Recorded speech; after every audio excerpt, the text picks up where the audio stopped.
বিশ্বের বিভিন্ন দেশের পাশাপাশি সৌদি আরবের রাজধানী রিয়াদ ও দাম্মাম শহরেও আল্লাহর মহান অলি হজরত সৈয়দ মাহবুবে খোদা দেওয়ানবাগী রহমাতুল্লাহের শুভ জন্মদিন বিপুল উৎসাহ ও উদ্দীপনার মধ্য দিয়ে পালিত হয়েছে।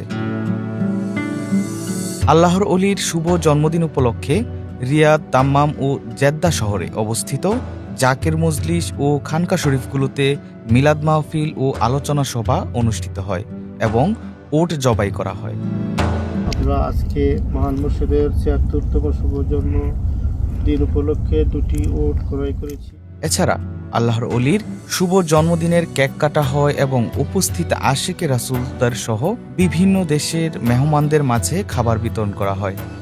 এছাড়া রাহমাতুল আলামিন হজরত মুহাম্মদ সাল্লাল্লাহু আলাইহি সাল্লামের রওজা মোবারক, মদিনা শরীফ সহ সৌদি আরবের বিভিন্ন স্থানে পথচারীদের মাঝে উন্নত মানের খাবার বিতরণ করা হয়।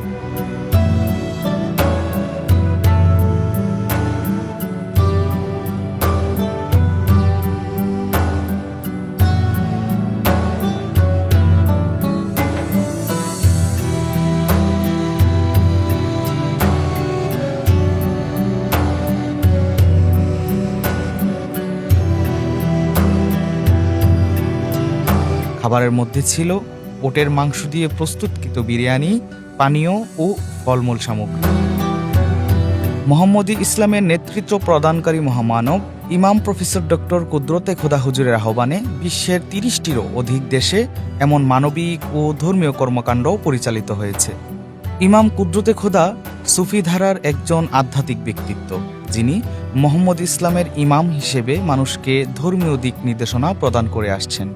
তিনি ইসলামী শিক্ষা ও তত্ত্ববিদ্যায় প্রাতিষ্ঠানিক পড়াশোনার পাশাপাশি গভীর আধ্যাত্মিক সাধনা ও ধর্মীয় অনুশীলনের সঙ্গে নিজেকে ইসলামী দাওয়া কার্যক্রমেও দীর্ঘদিন যুক্ত রেখেছেন।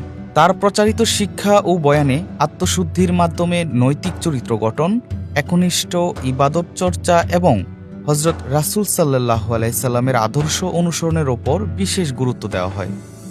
ধর্মীয় দায়িত্বের পাশাপাশি তিনি সমাজ কল্যাণ ও মানবিক সেবামূলক কার্যক্রমের সঙ্গে সম্পৃক্ত, যেখানে মানব সেবাকে বিবেচনা করা হয় ঈমানের একটি বাস্তব প্রকাশ হিসেবে। ইমাম কুদরতে খোদার পিতা উপমহাদেশের প্রখ্যাত আধ্যাত্মিক পুরুষ সৈয়দ মাহবুবে খোদা দেওয়ানবাগী রহমাতুল্লাহ আলাইহি, যার প্রচারিত শিক্ষা ও আদর্শ বর্তমান বিশ্বের শতাধিক দেশে বিভিন্ন জাতিগোষ্ঠীর মাঝে ছড়িয়ে পড়েছে। ইসলাম ধর্মে প্রবিষ্ট শতাধিক অপসংস্কার দূর করতে ভূমিকা রাখায় দেওয়ানবাগী হুজুরকে বৈশ্বিকভাবে স্মরণ করা হয়। তিনি ১৯৪৯ সালের ১৪ ডিসেম্বর ব্রাহ্মণবাড়িয়ায় জন্মগ্রহণ করেন।